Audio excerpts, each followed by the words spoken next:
We are here at Church of Sabtang, and this is me again. Is Simbahan ng Sabtang. This is built in 1983 to 1984. P. Rafael Carpintero ang gumawa. I am here once again, and I am speaking Stephen Lloyd, broadcaster. Okay, here is Bal over there, and he's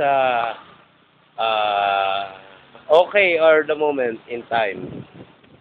That is the water station that we will be installation, but as of now it's not yet finished because a lot of wood are over there and under construction highway and byways. There is the police station over there and the signal of Smart Telecom Plaza, and this is the church.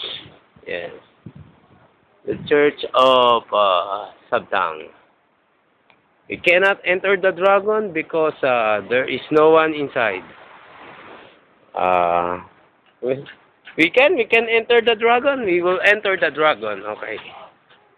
Here is the church, and see the door is under renovation. We have to enter the door first and go outside before you enter. So it's the church and no one is inside. Okay, and it's a very relaxing over here and over there.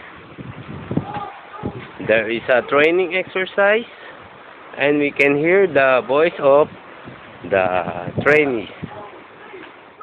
I will sign off for the moment because I am tired. I want to take some rest.